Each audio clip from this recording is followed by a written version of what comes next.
Bonsoir à toutes et à tous. Très heureux de vous retrouver ce soir pour la grande édition du journal télévisé sur ESAE TV. Dans un instant, les principaux titres des informations à développer. Le nouveau président de la Cour constitutionnelle, Joseph Djogbenou, a officiellement pris service. Ce vendredi 8 juin 2018, la passation de service entre les membres de la 5e mandature et ceux de la 6e mandature de la haute juridiction constitutionnelle s'est déroulée au siège de l'institution dans la matinée de ce vendredi en présence de plusieurs figures charismatiques de la République. Un réseau des journalistes et professionnels des médias musulmans du Bénin, pourquoi faire, et interdiction de la vente de carburant de contrebande selon le nouveau code pénal. Ce que les professionnels du secteur en pensent sont entre autres les deux thèmes qui ont animé les deux causeries du 190e rendez-vous hebdomadaire de Café Média Plus à la Maison des médias Thomas Meillansan de Cotonou. Des précisions dans cette édition. L'équipe professionnelle de football de l'école supérieure d'administration, d'économie, de journalisme et des métiers de l'audiovisuel ESAE a battu dans la soirée du jeudi dernier l'équipe nationale junior du Bénin au stade René Pleven de Cotonou avec un score de 2-1. Cette rencontre footballistique s'inscrit dans le cadre du tournoi de la solidarité 2018.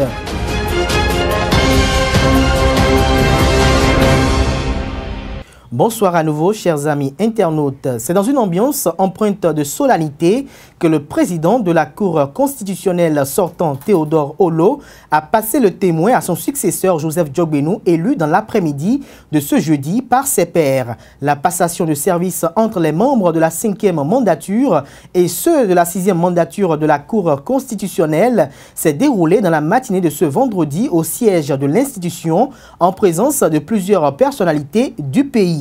Brillant et exceptionnel parcours pour cette jeune personnalité en la personne de Joseph Djogbenou qui en moins de 3 ans a eu à gravir des échelons jamais égalés au Bénin. Nommé député pour la première fois qu'il s'en est porté candidat aux législatives en 2015, il sera nommé par le président Patrice Talon au soir du 6 avril 2016 pour assurer le portefeuille ministériel en charge de la justice et de la législation. Joseph Djogbenou, avec cette nouvelle promotion, est rentré depuis hier dans le cercle restreint des prestigieuses personnalités de la République, de qui dépend absolument le destin démocratique du Bénin. Retour sur les propos marquants de Théodore Olo et de Joseph Djogbenou lors de la cérémonie de passation de service.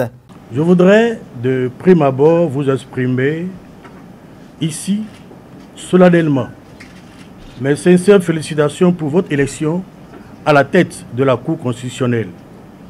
Je voudrais aussi étendre ces félicitations aux nouveaux conseillers à la Cour constitutionnelle.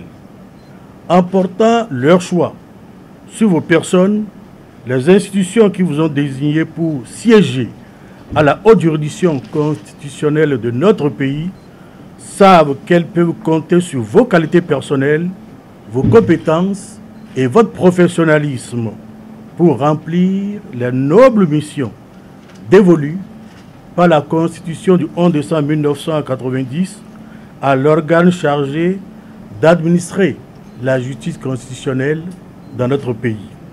En tout cas, moi je ne doute pas un seul instant que vous disposez de solides atouts nécessaires pour remplir la mission qui vous est confiée. Mon souhait pour vous est par conséquent de vous voir assumer avec réussite et bonheur la lourde et délicate mais noble responsabilité dont vous êtes investi. La 5e mandature qui transmet aujourd'hui les témoins à celle qui est appelée à poursuivre la course s'est efforcée avec conscience, dévouement et professionnalisme à respecter l'esprit et la lettre des dispositions de notre Constitution.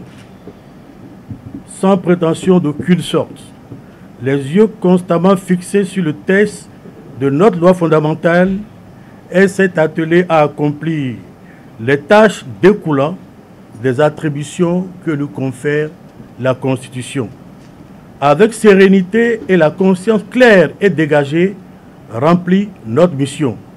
Aux autres de nous juger et à l'histoire de nous apprécier. La solennité de la présente cérémonie ne réside pas seulement dans le lustre de la tradition républicaine, ni le rythme des changements attendus à la tête des institutions. Elle tient, à mon sens, surtout dans la conclusion constatée d'une décennie de production jurisprudentielle et l'ouverture consacrée de perspectives nouvelles en vue du renforcement de l'État par le droit. Je voudrais, Monsieur le Président, au nom de tous les conseillers entrants, saluer l'œuvre que vous avez accomplie.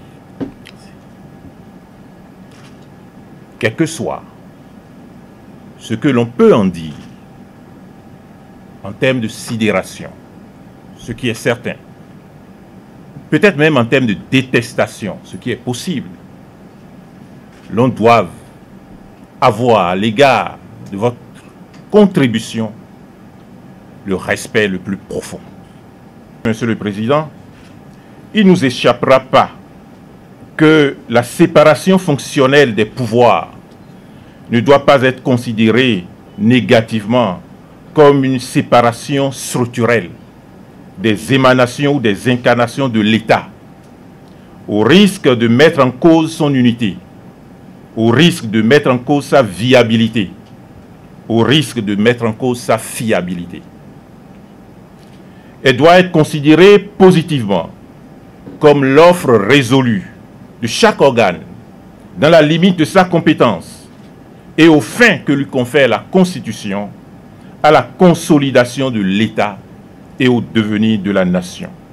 Je voudrais vous rassurer de ce que la BAC, sans doute, comme vous l'avez subodoré, pourrait tanguer, mais restera bien gardée. Nous avons apprécié, à l'occasion de nos échanges tout à l'heure, les fortes considérations que vous avez exprimées, les sages conseils que vous nous avez prodigués. Nous allons en tenir compte.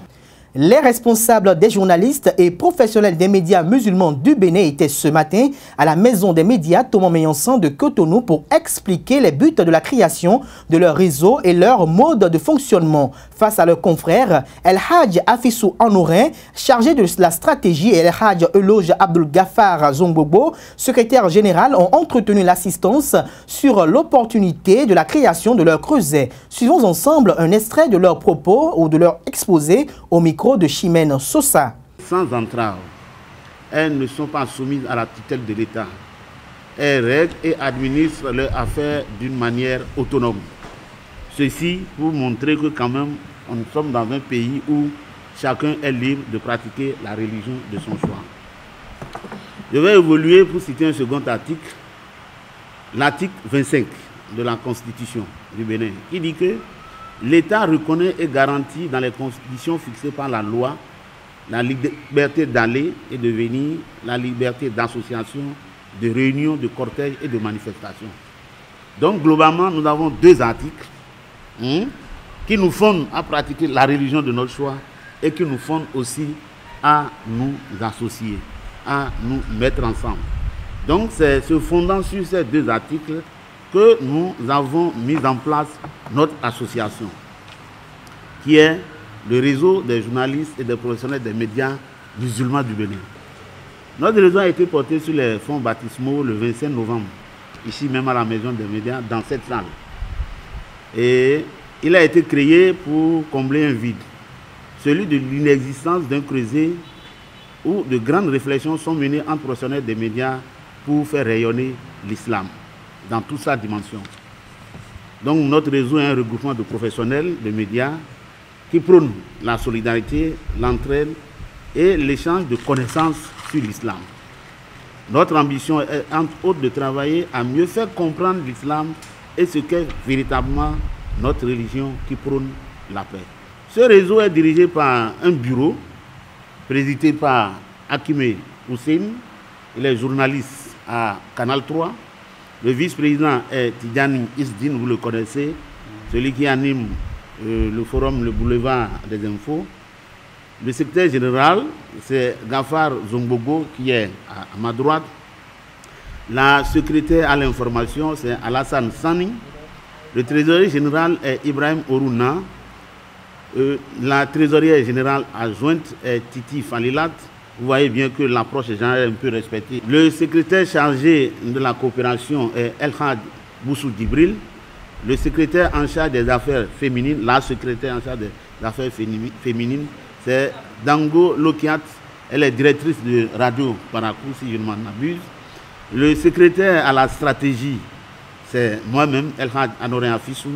Et nous avons 2 commissaires au compte, Khab Ali Kwara et Radi Gafar. Notre réseau a été mis en place et qu'est-ce que nous avons fait jusque-là? Le 25 novembre 2017, lorsque on portait sur les fonds baptismaux et notre réseau, nous avons organisé ici une causerie débat sur la fête du Maouloud. Et c'était un riche panel animé par de grandes personnalités, l'imam de Kadiaou, l'imam d'Aïdjedo, l'honorable, comment l'appelle-t-on, Arif Bako, qui sont quand même de grandes personnalités de ce pays et du monde islamique. Où cette activité, nous avons assisté l'honorable Malek Hossou, qui a perdu l'un de ses proches parents. Et ça cadre bien avec notre mission de solidarité. On est en train de nous organiser pour faire beaucoup de choses. Et puis, vous allez sentir. Toujours lors du 190e numéro de Café Média Plus, le président de l'Association des importateurs, revendeurs et transporteurs de produits pétroliers du Bénin, Henri Assogba, a donné son avis sur l'une des dispositions du nouveau code pénal portant interdiction de la vente du carburant de la contrebande. On l'écoute pour plus de précision. Sans nous trouver aucune activité, sans nous appeler, et les députés qui sont nos représentants à l'Assemblée ont voté cette loi. Nous, on est obligés de confier notre destin dans la main de Dieu. Cette activité n'a pas besoin de nombre de personnes. Je pense que vous qui êtes là, si on met fin à cette activité, vous aurez aussi de problèmes. Ça veut dire que presque tous les Béninois auront des problèmes. Si on met fin à cette activité, il y aura beaucoup de choses dans le pays parce que il y a des gens qui allaient en prison comme les femmes aillent au marché. Et c'est à cause de cette activité que ces hommes maintenant là, se sont reconduits. Bon, ils ont laissé beaucoup de choses et ils font ça là maintenant. Regardez, si on met fin à cette activité, il faut voir à peu près ce qui va se passer. Puis je vous ai dit que si nous avons choisi le président Patrice Talon parmi les 33 candidats, c'est parce qu'on a vu qu'il est le seul qui a la force. Et à son arrivée au pouvoir, va nous créer des emplois, va nous donner des opportunités et de manière progressive, nous allons quitter cette activité. On se contente de ça et puis tout juste pour régler nos besoins. Bon, je pense que si tout va bien, nous allons faire une conférence de presse demain. Bon, tous les responsables de chaque commune du Bénin, on va se réunir demain donc pour faire une conférence de presse et demander au chef de l'État de nous appeler. Parce que ce secteur n'a pas besoin de cette suppression radicale. Ce secteur a besoin d'une réorganisation. Donc, mes amis, les vendeurs d'essence que je connais, je ne suis pas sûr qu'ils vont laisser cette activité comme ça. Parce que vous avez vu dans ce pays en 2012, le président Yahi, sans rien nous donner, sans nous concerter, a mis les militaires derrière nous, ce qui a fait que beaucoup de Béninois sudistes avaient connu la mort. Mais malgré ça, est-ce qu'il a réussi? Donc, quoi qu'on dise, si on va dire qu'on va mettre fin obligatoirement à cette activité, les éléments, les acteurs, les vrais acteurs, je pense qu'ils ne vont jamais s'arrêter. Et le pays, moi je ne veux pas ça pour notre pays, autant du président Patrice Talon que j'aime vraiment. Le président Patrice Talon est le père du peuple, de tous les Béninois. Donc ça revient à lui de nous appeler et nous faire des propositions. Et nous dire, bon mes amis, vous êtes mes frères, mes fils, vous êtes dans l'illégalité. Maintenant là, on va mettre telle chose à votre disposition et vous allez commencer par penser à une autre activité. Et en 2012, quand le président Yahi nous a reçus au palais, il nous avait montré un chèque de 40 milliards. Pour que un nous chèque allons... comme ça? Oui, de 40 milliards. Ah, pourquoi vous n'avez pas touché ça? Il nous a montré un chèque, c'est chèque, non, c'est pas l'argent. Voilà, que désormais maintenant nous allons nous reconvertir, soit dans l'agriculture, ou bien dans la pêche, beaucoup de choses. Mais on était prêts et on attend que les 40 milliards sortent et puis on va nous comment je vais dire, reconvertir. Mais on n'a rien eu jusqu'à ce qu'il parte en 2016. Donc là où nous sommes, si le président Patrice Talon, qui est arrivé à la tête de ce pays à 65%, si lui nous appelle aujourd'hui pour dire mes fils, bon voilà ma proposition, il faut faire ci, il faut faire ça, nous on est prêts. La couture est l'assemblage de 2 ou plusieurs pièces à l'aide du fil à coudre, soit manuellement avec une aiguille ou soit en utilisant une machine à coudre. La couture est utilisée dans la fabrication des vêtements faits à base des tissus wax, du basin ou encore du tissu tergal. Au Bénin, ce métier est très en vogue chez les jeunes déscolarisés afin de se garantir un avenir meilleur, voire radieux, en toute responsabilité sociétale. Une équipe de la rédaction de ESAE TV a sillonné quelques ateliers de Cotonou environ, et voici le reportage. Suivez donc.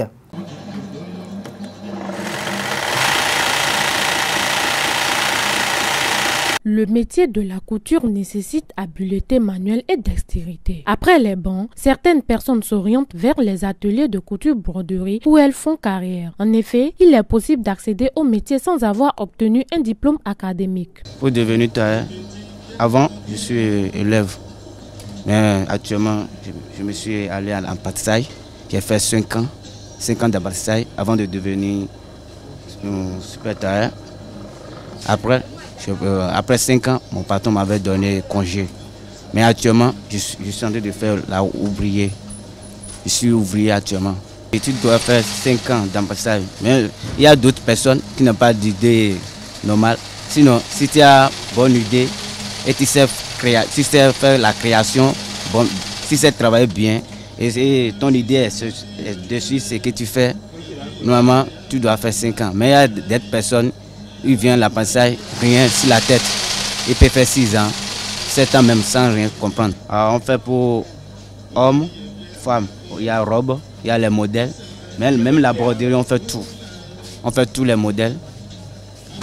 Pour hommes et pour femmes, on a beaucoup de clients. Pour la Sissi, devenir couturier faisait partie de ses rêves les plus fous depuis le jeune âge. À cet effet, il ne regrette pas le fait d'avoir choisi la couture comme métier de référence. Il dit être fier de son métier. Après un long parcours, de l'apprentissage à l'ouvrier, aujourd'hui, il est maître couturier dans son atelier. La passion du métier varie d'un individu à un autre. Certaines personnes sont devenues couturiers par contrainte pour subvenir à leurs besoins. Mais au fil des années, ils finissent par s'adapter. Ils deviennent compétents et rapides. Ils reçoivent parfois des commandes venant de la sous-région.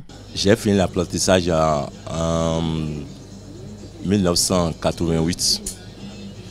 Bon, et je suis venu à Cotonou. Bon, j'ai fait ouvrier, j'ai fait au moins 12 ans d'ouvrier. Après avoir quitté, que je suis devenu patron de moi-même en 2010. En 2010. Ici, on fait la couture et la broderie. Au moins, il faut 6 ans. Il faut 6 ans pour l'apprentissage. Mais si tu veux faire, comment dirais-je, la broderie seule, bon, si tu viens, tu t'assois devant le brodeur, au moins, avec ça, tu peux faire 4 ans. 4 ans.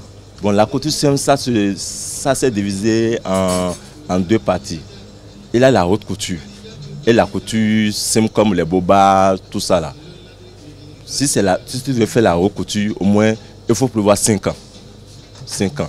Mais moi j'ai tout englobalisé. C'est pour cela que je dis que au moins tu peux faire 7 ans. 7 ans. Lorsque j'étais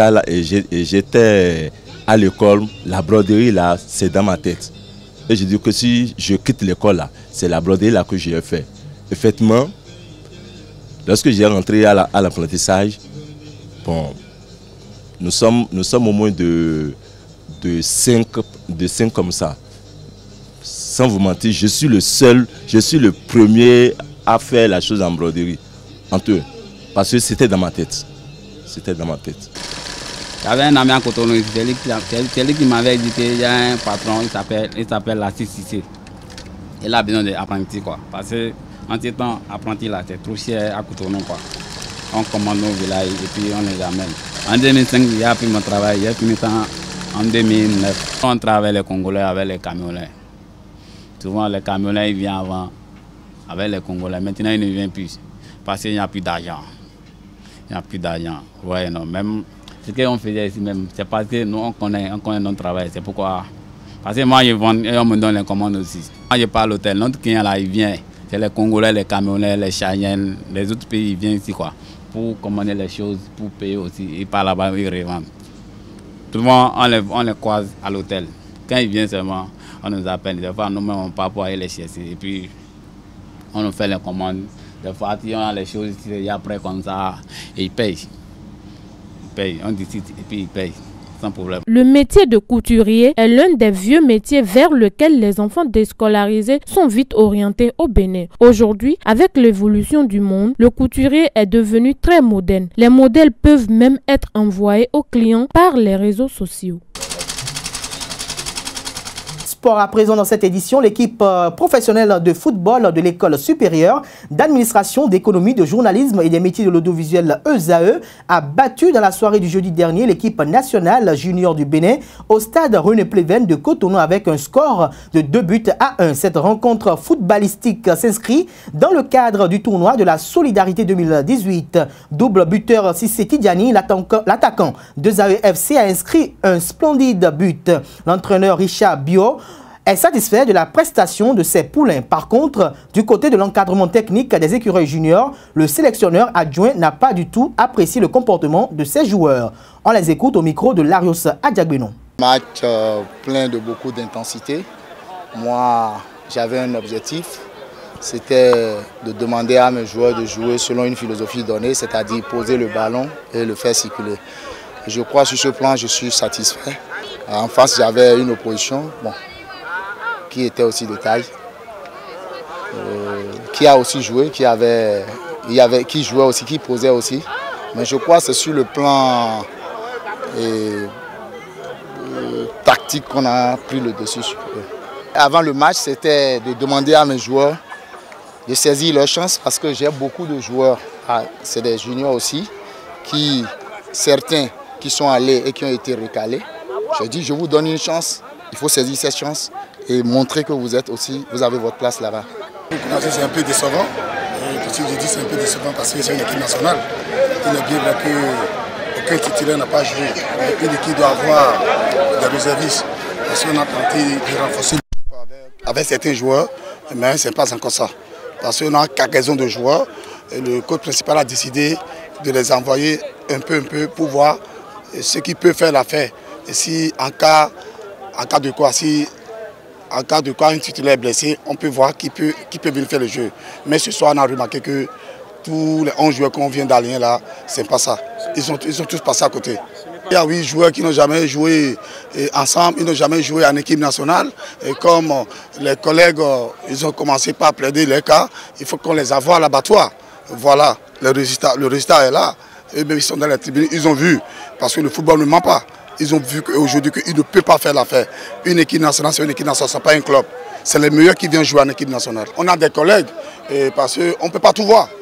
On a des collègues qui sont ailleurs, qui sont dans les périphéries du pays. Ils nous proposent des joueurs. Par exemple, vous avez vu l'avanceur qui a joué, Bala, c'est un joueur qui joue en 3e division. Il a quitté les Lions. Au moins, lui, il a pu faire quelque chose. Vous n'êtes pas à savoir ce que je suis en train de vous dire. Au moins, il a un peu. Par rapport aux autres, c'est pas ça. C'est une équipe nationale. On ne peut pas compter, mais déjà tout à l'heure, on va essayer de les dire, de se reposer en même temps. Tout à fait, comme vous venez de le dire, c'est fini. Ils vont partir. Il n'y a même pas de discussion sur ça. L'homme du match, le double buteur de ESAE FC, Cissé Tidjani, se réjouit de la prestation qui n'est que le fruit du travail. Suivons-le pour plus d'émotion. Effectivement, c'est moi qui ai permis à mon équipe d'avoir engagé les 3 points. Et c'était quelque chose de bien préparé, personnellement. Parce que j'ai appris qu'on joue contre les juniors, il faut saisir sa chance parce que je suis encore dans la tranche d'âge. Et j'ai bien préparé le match et voilà ce que ça a donné. On regarde les matchs à la télé et il y a des attaquants, des grands attaquants qui en marquent et on essaie de faire comme eux. Et on peut dire ça, on peut dire que c'est une revanche et je me suis bien préparé pour ça. Donc c'est ce qui a fait que j'ai produit le jeu que j'ai produit ce soir-là. Dans l'autre rencontre de la poule A, les Dragons FC de Louémé, club organisateur du tournoi, n'a pas raté son entrée en lice. Les Oranges et Noirs ont battu l'occasion sportive Oussoussaka sur le score étrigué d'un but à 0. Les équipes du groupe B ont joué leur deuxième match de poule ce vendredi après-midi, Asvo Aspac, Soleil JSP. Nous reviendrons sur les résultats dans nos prochaines éditions. Mesdames et messieurs, c'est sur ces informations sportives que nous mettons un terme à la grande édition du journal télévisé sur ESAE TV ce vendredi 8 juin de l'an 2018. Merci pour l'attention et passez un agréable week-end en compagnie de nos programmes sur les www.esaetv.com. Bonne soirée à vous et agréable week-end.